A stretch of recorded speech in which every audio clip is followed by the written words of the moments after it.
Good morning everyone. ఈరోజు అందరికీ ఒక్కొక్క ఇంట్రెస్ట్‌తో, ఒక్కొక్క మోటివేషన్‌తో డే స్టార్ట్ అవుద్ది. సో, మన మోటివేషన్ సిక్స్ ప్యాక్స్. ఫిట్‌నెస్ మరీ అంత చిన్న ఫిట్‌నెస్ గోల్ అయితే కాదు గదా! ఎనీహౌ నేనిప్పుడు తీసుకుంది ప్రీ వర్కౌట్ బ్రాండ్ ప్రమోట్ చేయడానికైతే కాదు. But anything if you take pre workout లాగా మీ డే మీరు ఇంకా ఎనర్జిటిక్‌గా స్టార్ట్ చేయగలుగుతారు. More particularly workout time. Right. So, నేను తీసింది watermelon flavour. Watermelon అందరికీ ఇష్టమైన ఫ్రూటే. ఈ ఫ్లేవర్ అయితే నాకు పర్టిక్యులర్‌గా ఈ బ్రాండ్‌లో నచ్చింది. రైట్. ఒక 250 ఎంఎల్ ఆఫ్ వాటర్‌లో లైట్‌గా ఒక చిన్న స్కూప్ ఏసి తిప్పి ఏసుకుంటే అదిరిపోయింది బ్రో. So, next shoes. ఏ షూ ఏసుకోవాలి? ఇవాళ లెగ్ డే గదా! లెగ్ డేకి డెఫినెట్‌గా ఫ్లాట్ షూస్ ఉండాలి. ఎందుకంటే కాలు స్కిడ్ అవ్వకూడదు. మీకు అక్కడ సోల్ మరీ హైట్ ఉందనుకోండి, you may not feel it. So, me foot ఎంత స్టేబుల్‌గా ఉంటుంది, ఎలా ఉంటుందని మీరు ఫీల్ అవ్వకపోవచ్చు. సో, ఇదర్ బేర్ ఫుట్‌తో చేస్తే లెగ్ వర్కౌట్ అదిరిపోద్ది. బట్ ఫ్లాట్ షూస్ బానే ఉంటాయి. హ్మ్. ఓకే. ఇవాళ లెగ్ వర్కౌట్ అని ఫిక్స్ అయిపోయినట్టే. ఫ్లాట్ షూ ఏసానంటే లెగ్ వర్కౌట్. మీరు ఫిక్స్ అయిపోండి. సో, జిమ్‌లోకి రాగానే first warmup very important. Blood flow పెరుగుతుంది. ఆహ్, మీ హార్ట్ బీట్ రైజ్ అవుతుంది. అండ్ ఎక్కడైనా ఏమైనా బాడీస్ పట్టేసినట్టున్నా, ఏమన్నా మీకు ఇబ్బందున్నా, మీరు వార్మప్ చేస్తున్నప్పుడు మీకు ఒక ఐడియా వచ్చేద్ది. సో, దానివల్ల పర్టిక్యులర్ ఎక్సర్సైజ్ కావాల్సిన వేరియేషన్ ఏమన్నా వార్మప్ చేయొచ్చు. స్పెసిఫిక్‌గా వర్కౌట్ స్పెసిఫిక్ వార్మప్ ఏమన్నా కొంచెం ఇంటెన్సిటీ పెంచి చేయొచ్చు. లేదా ఇంజ్యూరీ రిస్క్ ఉంది, మనకిక్కడ కొంచెం పెయిన్ ఉంది, నొప్పింది అనుకుంటే కొన్ని ఎక్సర్సైజెస్ అందులో కొన్ని వేరియేషన్స్ అవాయిడ్ చేయొచ్చు. సో, మనం ఇప్పుడు నెక్ టర్న్స్ చేస్తున్నాం. నెక్ బెండ్స్ చేస్తున్నాం. నెక్స్ట్ ఒక హ్యాండ్ ఒక యాంగిల్‌లో, ఇంకో హ్యాండ్ ఇంకొక యాంగిల్‌లో. Shoulder rotations or arm rotations. ఒకసారి ఒక యాంగిల్‌లో ఒకటి క్లాక్ వైస్, ఒకటి యాంటీ క్లాక్ వైస్ తిప్పుతాం. ఆ తర్వాత మళ్ళీ ఇంకోటి anti clockwise, clockwise తిప్పుతాం. ఇలా తిప్పడం వల్ల మీ షోల్డర్స్ రెడీయా కాదా అని మీకు అర్థమవుతుంది. నెక్స్ట్ చెస్ట్ స్ట్రెచ్ అనుకోండి. సో, మీ 2 ఆర్మ్స్ నడుము మీద పెట్టుకొని, ఆర్మ్స్ ముందుకి వెనక్కి ఫ్లాప్ చేస్తూ చెస్ట్ ఎక్స్టెండ్ చేయడం, క్లోజ్ చేయడం, ఎక్స్టెండ్ చేయడం, క్లోజ్ చేయడం. ఇలా చేయడం వల్ల మీ చెస్ట్ రెడీయా వర్కౌట్‌కి అని ఒక ఐడియా వస్తుంది మీకు. అండ్ బ్లడ్ ఫ్లో కూడా పెరుగుతుంది. నాకెందుకో నడుము దగ్గర కొంచెం పట్టినట్టు అనిపించింది. సో, అందుకే సీటెడ్ ట్విస్ట్స్ అనమాట. సో, ట్విస్ట్ చేస్తున్నాను. ఇది చేయడం వల్ల ఏంటంటే మీ back, more particularly lower back ఏమైనా పట్టినట్టున్నా అంత ఫ్లెక్సిబిలిటీ లేదు అని అనిపించినా మీకు సెట్ అయిపోయిద్దనమాట. Right. By the way standing గూడా జేయొచ్చు, సీటెడ్ గూడా జేయొచ్చు. స్టాండింగ్‌కి, సీటెడ్‌కి తేడా ఏంటంటే స్టాండ్ అయితే మీ అప్పర్ బ్యాక్, అలాగే మీ కోరు అన్నీ ఇన్వాల్వ్ అయ్యి ఉంటాయి. కూర్చొని చేస్తే పర్టిక్యులర్‌గా లోవర్ బ్యాకే టార్గెట్ అవుతుంది. రైట్. Next jumping jacks. ఏ రోజైనా వార్మప్‌లో జంపింగ్ జాక్స్ మాత్రం నేనెప్పుడు మిస్ అవ్వను. I love this exercise. మీరు చేసి చూడండి. బై ది వే ఎందుకు భయ్యా లవ్ అని అడిగావనుకో, లవ్ ఎందుకంటే more number of calories burn అవుతాయి. చాలా ఎక్కువ నంబర్ ఆఫ్ క్యాలరీస్ బర్న్ అవుతాయి ఎక్సర్సైజ్ చేయడం వల్ల. At the same time me legs move అవుతాయి, ఆర్మ్స్ మూవ్ అవుతాయి, కోర్ ఇన్వాల్వ్ అయి ఉంటది. High number of calories. ఇంకేం కావాలి బ్రో? వార్మప్‌కి ఇంతకన్నా మంచి ఎక్సర్సైజ్ ఉందేంటి? అని అనకపోయినా డెఫినెట్‌గా ఇది మీ వార్మప్‌లో మాత్రం ఇన్వాల్వ్ చేయండి. నెక్స్ట్ హ్యాండ్స్ హెడ్ ఎనకాల పెట్టుకొని, లెగ్స్ బాగా ఎక్స్టెండ్ చేసి, అటు ఇటు బెండ్ అయితే సైడ్ లాంజెస్ అనొచ్చు ఈటిలిని. సో, సైడ్ లంజెస్ బావుంటది. సో, ఇక్కడేంటంటే మీ క్వాడ్రిసెప్స్ ఇన్వాల్వ్ అయ్యి ఉంటాయి. అలాగే స్టాండ్ అయ్యి బ్యాలెన్స్ చేస్తూ చేస్తున్నారు కాబట్టి కోర్ ఇన్వాల్వ్ అయ్యి ఉంటది. అండ్ షోల్డర్స్ కూడా ఇన్వాల్వ్ అయ్యి ఉంటాయి. ఎందుకంటే you are balancing your body కదా! ఐ మీన్ బాడీ అంతా కాకపోయినా హెడ్ దగ్గర మీ హ్యాండ్స్ పెట్టి బ్యాలెన్స్ చేస్తున్నారు. ఓవరాల్‌గా ఎంతో కొంత మీ బాడీ ఫ్లెక్సిబిలిటీ అండ్ మీకు కాన్ఫిడెన్స్ ఇవ్వడానికి. సో, ఆ తర్వాత running at place or high knees. Running at place ఎందుకు చేస్తాం మనం? మంచి వార్మప్ ఎక్సర్సైజ్ ఇది కూడా. సో, ఇక్కడ మీ ankles, legs you are ready and good to go అనొక సిగ్నల్ ఇవ్వాలి కదా మరి. అందుకోసం అన్నమాట. లైట్‌గా బెండ్ చేసాం. Front to back. ఫ్రంట్‌కి టో టచ్ చేయడం. బ్యాక్ వేస్ట్ దగ్గర బెండ్ అవ్వడం. So, is your back ready for the day అని ఒక సిగ్నల్ తీసుకోవడానికి. సో, మన మెయిన్ రొటీన్ స్టార్ట్ అయింది ఇప్పుడు. So, 45 degree leg press. కాకపోతే లెగ్స్ కిందకి పెట్టి షోల్డర్ మీద వెయిట్ బేర్ చేస్తూ. సో, ఫస్ట్ సెట్ వచ్చి ఎనకాల మనం వెయిట్స్ పెడతాం అనమాట. సో, 20 కేజీ టు 20 కేజీ అటు ఒక 40 కేజీస్ వెయిట్ తీసుకున్నాను.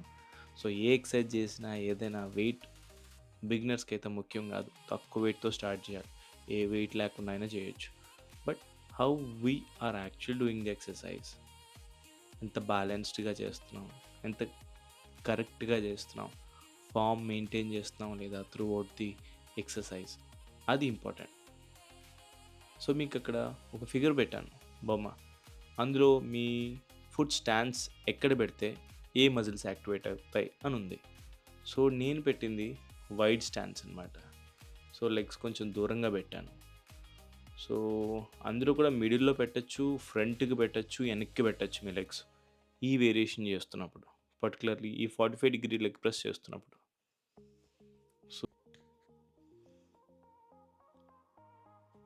సో, ఫ్రంట్‌కి పెట్టాను నేను లెగ్స్. మీరు లెగ్స్ ఫ్రంట్‌కి పెట్టే కొద్దీ మీ లెగ్ తాలూకు బ్యాక్ మజిల్స్ యాక్టివేట్ అవుతాయి. అంటే కాఫ్ అండ్ దెన్ వెనకాల హామ్‌స్ట్రింగ్స్ ఇవి ఇన్వాల్వ్ అవుతాయి. అండ్ వెనక్కి పెట్టుకునే కొద్దీ అంటే మీరు బ్యాలెన్స్డ్‌గా మధ్యలో పెట్టిన, వెనక్కి కిందకి పెట్టిన లెగ్స్ అంటే ఆ బోర్డ్ చూసారు కదా! లెగ్ బోర్డ్ మీరు. ఆ లెగ్ బోర్డ్ మీద లెగ్స్ ఒకవేళ కింద ప్లేస్ చేసినట్లయితే మీ ఫ్రంట్ మజిల్స్ యాక్టివేట్ అవుతాయి.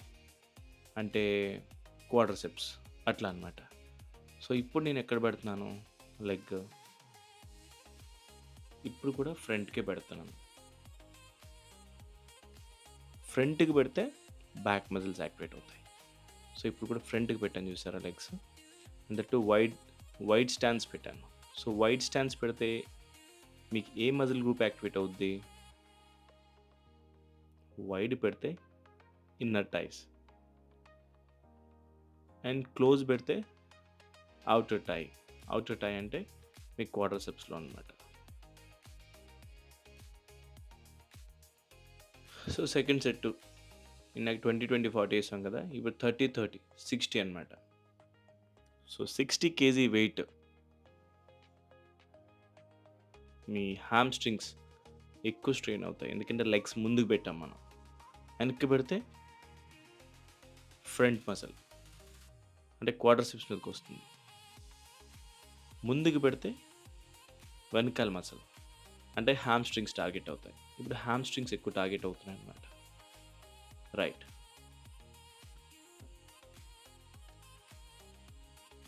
Wonderful. So, 30 kgs plus 30 kgs 60 kgs not that big deal. But ఇక్కడ చూసారా? ట్రైనరు నా లెగ్ ఎక్కడైనా మూవ్ అవుతుందేమో అని చూస్తున్నాడు. సో, నేను కంఫర్టబుల్‌గా ఉన్నాను. పెద్ద స్లిప్ అవ్వట్లేదు. నాకు స్టేబుల్‌గా అనిపించాయి.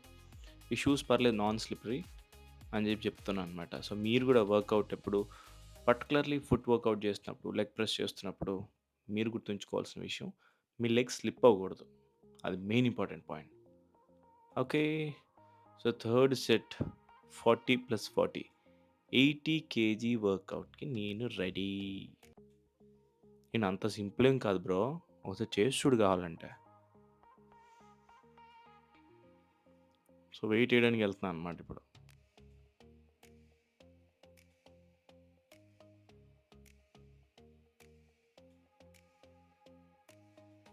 అండ్ బిగినర్స్‌కి నా టిప్ ఏంటంటే, మీరు ఏ వర్కౌట్ చేస్తున్నా ఆల్రెడీ ఉన్న వెయిట్ ఏ వెయిట్ ఉందో చెక్ చేయండి. ఆవేశంలో దిగిపోయి కొట్టేయొద్దు. ఎందుకంటే తర్వాత మరీ వెయిట్ ఎక్కువైపోయినా, లేదా మీ సామర్థ్యానికి సరిపడా వెయిట్ లేకపోయినా ఇట్స్ నాట్ గుడ్ ట్రైనింగ్ కదా! సో, అదొకటి చూసుకోండి. సో, వెయిటు నేను పర్టిక్యులర్‌లీ సెట్‌కి వెయిట్ ఒకసారి వెరిఫై చేసుకొని చేస్తాను వర్కౌట్. రైట్. ఇంకా let's do 80 KG workout. So, ఇక్కడ కూడా వైడ్ స్టాన్స్ పెట్టాం. అండ్ ఇంకోటి గుర్తుంచుకోండి, మీ లెగ్ ఫుట్ బోర్డ్ మీద పెట్టినప్పుడు ఈక్వల్ డిస్టెన్స్‌లో పెట్టుకోండి. అంటే కార్నర్స్ నుంచి గానీ, సెంటర్స్ నుంచి కానీ ఐ మీన్ యూనిఫార్మ్ ప్లేస్‌మెంట్ పెడితే యూనిఫార్మ్ ప్రెజర్ అనేది పడుద్ది. లేదంటే ఒక లెగ్ మీద ఎక్కువ పడిపోవడం, ఒక లెగ్ మీద తక్కువ పడడం. అండ్ ఇంకోటి గుర్తుంచుకోండి, ఈ వర్కౌట్ చేస్తున్నప్పుడు మీకు కేవలం మజిల్సే ట్రైన్ అవ్వవు. మీ యాబ్స్ కూడా ట్రైన్ అవుతాయి. ఎందుకంటే మీరు కిందకొచ్చినప్పుడు బ్రీత్ ఇన్ చేస్తారు. అండ్ పైకెళ్ళినప్పుడు బ్రీత్ అవుట్ చేస్తారు. బ్రీత్ అవుట్ చేసినప్పుడు యాబ్స్ గట్టిగా బిగబెట్టి లిఫ్ట్ చేస్తారు వెయిట్‌ని. So, it's a compound exercise. And ఈ వర్కౌట్ చేశాక next day full drain out అయిపోయాను. So, sorry, next day drain out అవ్వడం కాదు. పొట్ట గట్టిగా స్క్వీజ్ అయినట్టు అయిపోయింది. అండ్ కాంపౌండ్ మూమెంట్స్ చేస్తేనే మీకు పొట్ట తగ్గుద్ది. And particularly leg based exercise మీరు ఏం చేసినా కానీ అదిరిపోతాయి. I mean to say lot of calories ఖర్చు అవుతాయి. మోర్ పర్టికులర్లీ మీ పిక్క, తొడ ఇన్వాల్వ్ అయ్యి చేసే ఎక్సర్సైజ్ ఏదైనా కొంచెం క్యాలరీస్ బర్న్ తొందరగా అవుతాయి. సో, ఇక్కడ మనం 45 డిగ్రీ లెగ్ ప్రెస్ ఇక్కడ చేయడం స్టార్టింగే 50 + 50 అటు 50 ఇటు 50 100 కేజెస్‌తో లెగ్ ప్రెస్ చేస్తున్నాం. And not that simple. Set 1 100 కేజెస్‌తో స్టార్ట్ చేసాం. లెగ్స్ చూస్తే మీకు ఇక్కడ అవుట్‌వర్డ్ మూవ్ అవుతాయి కిందకొచ్చినప్పుడు.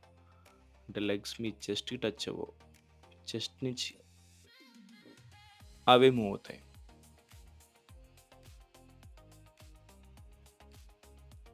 సో, ఇక్కడ కూడా మీరు పైకి లెగ్స్ ఎక్స్టెండ్ చేసినప్పుడు బ్రీత్ అవుట్ చేస్తారు. And then breathe in, breathe out. So, ఎప్పుడైతే ఎక్కువ ఎనర్జీ పెట్టి చేయాల్సి వస్తుందో ఆ టైంలో మీరు బ్రీత్ అవుట్ చేస్తారు. కొంచెం రిలాక్స్డ్ పొజిషన్లో ఉన్నప్పుడు బ్రీత్ ఇన్ చేస్తారు. సో, బ్రీతింగ్ కంప్లీట్‌గా ఆపేసి చేయొద్దే. వెయిట్ ఎక్కువ ఉంది కాబట్టి it actually your body tends to do thought. అంటే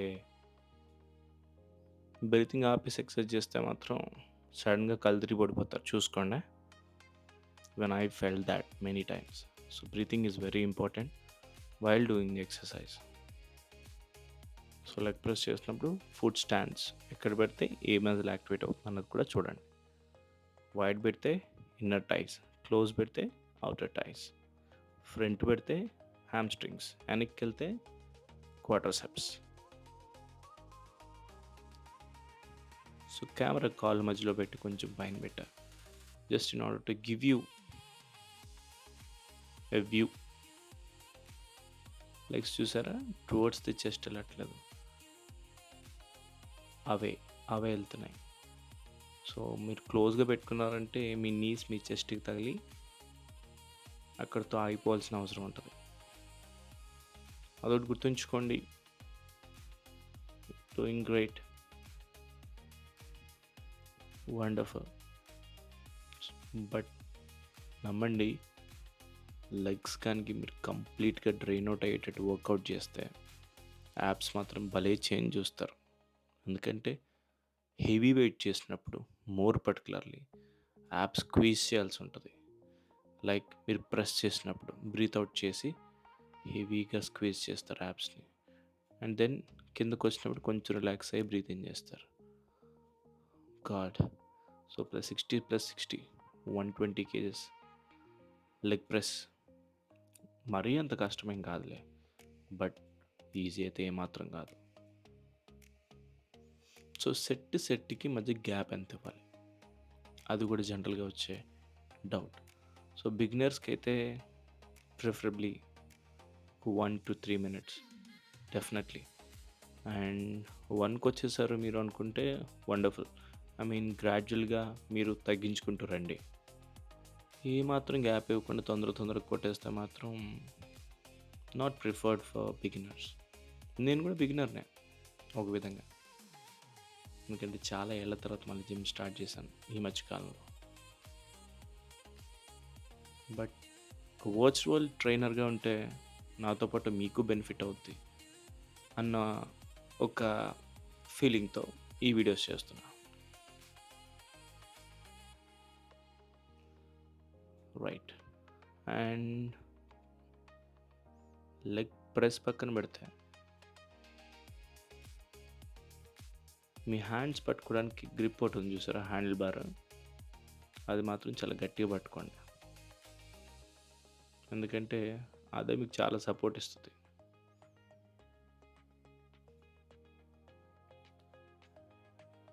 సో క్లోజ్ వచ్చినప్పుడు బ్రీత్ ఇన్, ఎగ్జర్ట్ చేసి ప్రెజర్ పెట్టి పుష్ చేస్తున్నప్పుడు బ్రీత్ అవుట్. జనరల్గా అందరూ ఫాలో అయ్యే మెథడ్ అనమాట, ప్రిఫర్డ్ కూడా. So this is third set, 70+70 140 kgs leg press, 45 degree leg press అంటాము. బట్ దీనికి ఫస్ట్ చేసిన దానికి డిఫరెన్స్ ఏంటంటే, ఇక్కడ పర్టికులర్గా లెగ్ మసిల్స్ మాత్రమే టార్గెట్ అవుతాయి. అక్కడ అనుకోండి వెయిట్ మీ షోల్డర్స్ మీద బేర్ అవుతాయి కాబట్టి మీ lats, rhomboids, shoulders and core పర్టికులర్గా, ఎందుకంటే కోరే కదా మీ షోల్డర్స్ నుంచి లెగ్స్ మీద తీసుకునే వెయిట్ మొత్తం మీ బాడీని బ్యాలెన్స్ చేసేది, కోర్, అన్ని టార్గెట్ అవుతాయి. సో అదే డిఫరెన్స్. 45 degree లెగ్ ప్రెస్ కింద బాడీ పెట్టి లెగ్స్ పైన పెట్టి ప్రెస్ చేసేదానికి, బాడీ మీద వెయిట్ పెట్టి స్టాండ్ అలోన్ నించుని చేసేదానికి. నెక్స్ట్ లెగ్లో యాక్చువల్లీ ఇందాక మనం చేసిన దాంట్లో కూడా మోస్ట్లీ హ్యామ్స్ట్రింగ్స్ టార్గెట్ అయినాయి ఎక్కువ, ఎందుకంటే మనం ఫ్రంట్కి పెట్టాం లెగ్స్. సో ఇప్పుడు చేసేది హ్యామ్స్ట్రింగ్ కర్ల్స్ అంటాం ఇట్లా. So first set 15 kg. Actually ఇక్కడ వెయిట్ నేను అంటుంది వెయిట్ తెలియాలని కాదు, ప్రోగ్రెసివ్ ఓవర్లోడింగ్ నేను చేస్తున్నానని తెలియడానికి. అంటే వెయిట్ ఇంక్రీజ్ చేసుకుంటూ వెళ్తున్నాను సెట్కి అన్న విషయం గుర్తు చేయడం కోసం మాత్రమే.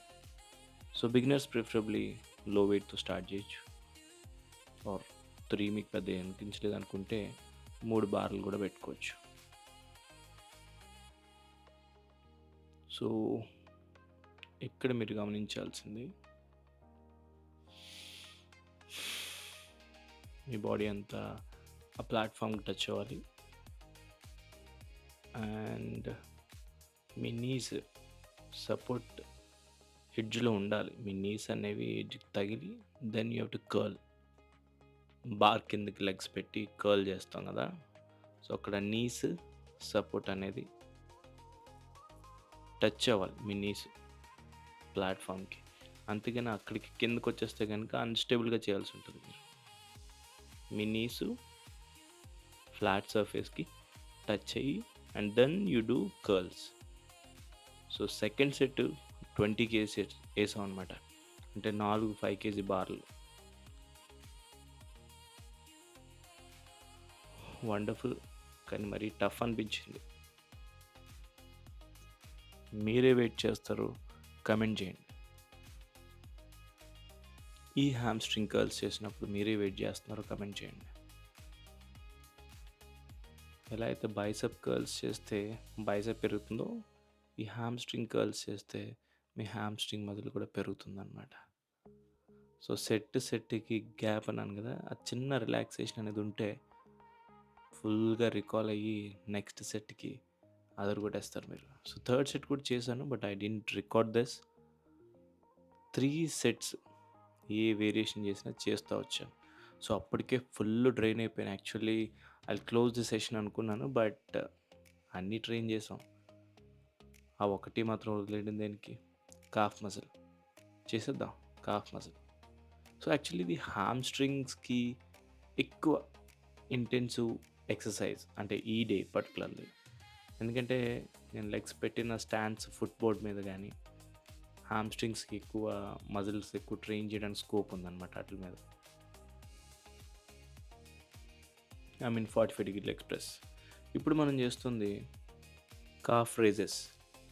మీ యాంకిల్స్‌తో మీ బాడీని బేర్ చేస్తూ పైకి లిఫ్ట్ చేస్తారు. But support is taken by your balls of feet. Me balls of feet పైన పెట్టి ఆ ప్లాట్‌ఫామ్ మీద వెయిట్ మీ షోల్డర్స్ మీద బేర్ చేసి చేస్తారు. సో, ఫస్ట్ 5+5 10 కేజీ చేశాను. ఇప్పుడు ఇంకో 2.5 అటు ఇటు యాడ్ చేసి 7.5 + 7.5 15 కేజీ సెట్ 2. సో, నా ఫుట్ స్టాండ్స్ చూస్తే క్లోజ్‌గా పెట్టాను నేను. అంటే దట్ అవుట్‌వర్డ్ పెట్టలేదు, ఇన్‌వర్డ్ పెట్టలేదు. అవుట్‌వర్డ్ పెడితే ఇన్నర్ కాఫ్, ఇన్‌వర్డ్ పెడితే ఔటర్ కాఫ్. స్టేబుల్‌గా అంటే నేను చేసినట్టు ఇప్పుడు లెగ్స్ జస్ట్ ఫ్రంట్‌కి పెట్టి చేస్తే కాఫ్ మజిల్. సో, అంత డీప్‌గా తెలుసుకోవాల్సిన అవసరం లేకపోయినా బట్ స్టిల్ లెగ్ స్టాండ్స్ ఎలా పెడితే ఏ మజిల్ యాక్టివేట్ అవుతుంది? ఎక్కడ స్ట్రెయిన్ అవుతుంది? సో, ఇలాంటి ఇన్ఫర్మేషన్ మీకు ఎవరు చెప్తారు? మన ఛానల్‌లో ఫ్రీగా ఇస్తున్నాం కదా! చూడండి అండ్ మోటివేషన్ కూడా దొరుకుద్ది మీకు. నెక్స్ట్ సెట్ 3 మళ్ళీ సేమ్ వెయిట్. అంతకుమించి వెయిట్ పెంచితే అసలు చేయలేకపోయాను యాక్చువల్లీ. సో, ఎందుకంటే అప్పటికే I was drained out completely. Set 3 కూడా 7.5 15 కేజీ వెయిట్‌తో. సో, ఇంతకీ ఈ ఎక్సర్సైజ్ పేరేంటని అడగలేదేంటి మీరు? హెడ్డింగ్‌లో ఏసాననుకోండి. But still